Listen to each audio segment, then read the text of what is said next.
Hello guys. आज हम delta MS300 VFD की programming and control terminal wiring समझेंगे।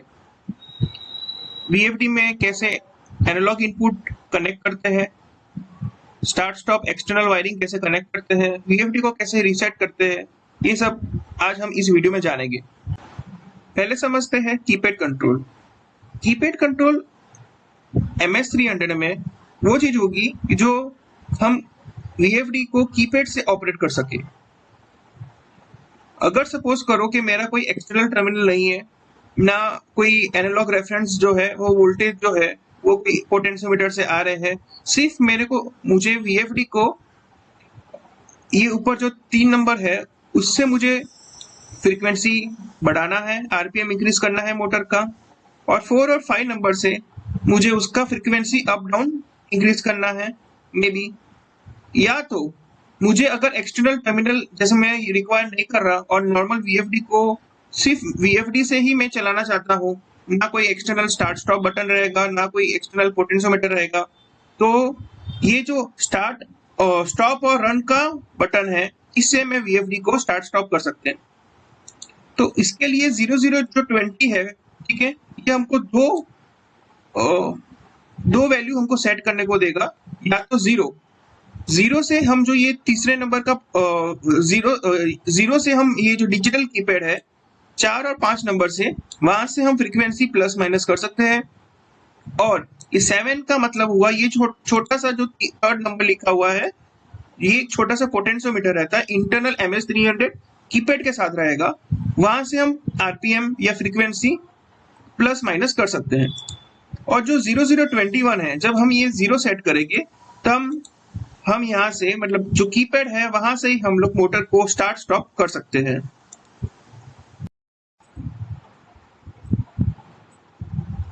इसमें हम देखेंगे वायर मोड सेटिंग कैसे करेंगे, एक्सटर्नल टर्मिनल एनालॉग इनपुट कैसे कनेक्ट करेंगे, और एक्सटर्नल स्टार्ट स्टॉप कैसे कर सकते हैं। ये जो मैंने पोटेंशियोमीटर कनेक्ट किया है, ठीक है, वो 3 पॉइंट का पॉइंट रहेगा। जो फर्स्ट पॉइंट है वो 10 वोल्ट के साथ, सेकंड पॉइंट आपका AVI में कनेक्ट होगा, थर्ड पॉइंट आपका ACM में कनेक्ट होगा। ओके, तो उसके लिए जो सेटिंग रहेगा मेरा 0020 में फ्रीक्वेंसी कमांड जो सेटिंग रहेगा वो मुझे 2 करना पड़ेगा, जो एक एक्सटर्नल पोर्ट रहेगा। उस देन आफ्टर 0021 में जो हम सेट करेंगे उसका स्टार्ट स्टॉप कमांड हम लोग सेट करेंगे। बाय डिफॉल्ट में MS300 में NPN स्विच डिफॉल्ट रहता है। इसका मतलब है जो ये हमारा इनपुट है MI1, MI2 और MI7 तक, टोटल 7 इनपुट है, वहां पर हम 0 वोल्ट देंगे जिससे मेरा एक क्लोज लूप कनेक्शन होगा, ठीक है।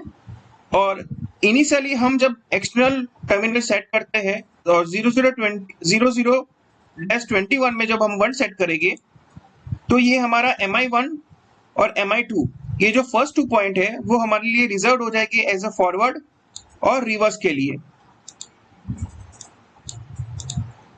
फर्दर अगर हम ये 0200 में अगर 1 सेट करते हैं तो हमारा कैसा रहेगा, सिलेक्टर स्विच जैसे, वहां अगर MI1 ऑन रहेगा तो ये फॉरवर्ड चलेगा, अगर MI2 का सिलेक्टर स्विच ऑन रहेगा तो रिवर्स चलेगा।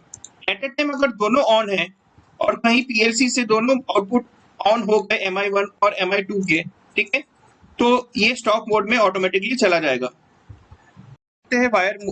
वायर मोड 2, यह हमारा 02-00 पैरामीटर जो रहेगा वहां ही चेंज होगा, यहाँ हमने 2 कर दिया है।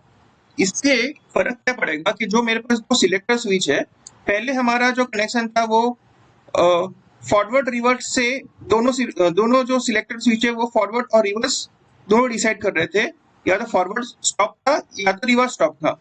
यहाँ मेरा एक सिलेक्टर स्विच से मेरा मोटर स्टार्ट स्टॉप होगा और दूसरे सिलेक्टर स्विच से मेरा फॉरवर्ड रिवर्स मोटर का डायरेक्शन रहेगा।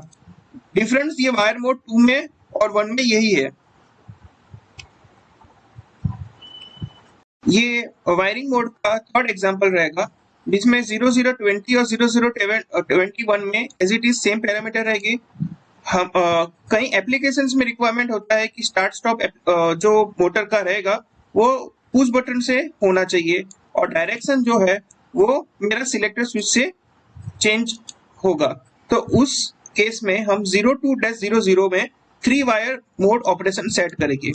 वायरिंग में जो पुश बटन का जो एनो कॉन्टैक्ट है और जो ग्रीन कलर का वो रन कमांड ऐसे यूज करेंगे, और जो NC कमांड है वो MI3 में जाएगा, वो हमारा as a stop command use होगा। और जो सिलेक्टेड स्विच है एक डायरेक्शन में वो फॉरवर्ड और दूसरे डायरेक्शन में वो रिवर्स कमांड एग्जीक्यूट करेगा। ये पूरा अलग कॉन्सेप्ट बनेगा 2 वायर मोड और 3 वायर मोड में। एज पर एप्लीकेशन हम ये पैरामीटर सेट करेंगे। 300 के बेसिक पैरामीटर्स हैं। 0002 पैरामीटर रिसेट का पैरामीटर रिसेट है। अगर हमें VFD को 50 हर्ट्ज में रिसेट करना है तो 9 पुट करेंगे। अगर हमें VFD को 60 हर्ट्ज में रिसेट करना है तो 10 एंटर करेंगे। 0020 जो है ये स्टॉप मेथड डिसाइड करता है मोटर का। अगर हम मोटर को स्टॉप करते हैं या उसमें हम दो ऑप्शंस मिलते हैं, 0 या 1। 0 means ramp to stop, 1 means pause to stop. अगर सपोज 0 सेट किया है तो जितना डीएक्सेलरेशन टाइम जो 1-13 में सेट किया होगा उतने सेकंड के बाद मोटर स्टॉप हो जाएगा। अगर 1 सेट किया है तो मोटर इमीडिएट स्टॉप होगा, उसके वोल्टेज जो आउटपुट वोल्टेज है वो इमीडिएट स्टॉप हो जाएगा, जिसके कारण एक फ्रिक्शन भी डेवलप होगा। 01 से लेके 01-02 ये आपके मोटर फ्रीक्वेंसी, मैक्सिमम फ्रीक्वेंसी और मोटर वोल्टेज जो मोटर पे लिखे होते हैं वही हमको यहाँ एंटर करना रहेगा। 01-12 ये मोटर का VFD का एक्सेलरेशन टाइम है। मुझे 0 से लेके मैक्सिमम फ्रीक्वेंसी में आने के लिए कितना टाइम लगेगा ये मुझे 1 सेकेंड में एंट्री देना पड़ेगा। ये डिफॉल्ट में ये 10 रहता है। सेम वे अगर मुझे मोटर स्टॉप करना है तो मुझे और एक पर्टिकुलरली डीएक्सेलरेशन टाइम पे उसको स्टॉप करना है, जिसके कारण मेरे मशीन में जर्क ना आए।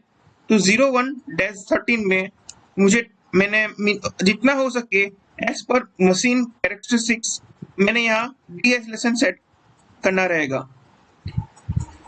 Then after 05-01 motor current decide करेगा, जो मोटर के ऊपर आप ऑलरेडी मेंशन किया होगा।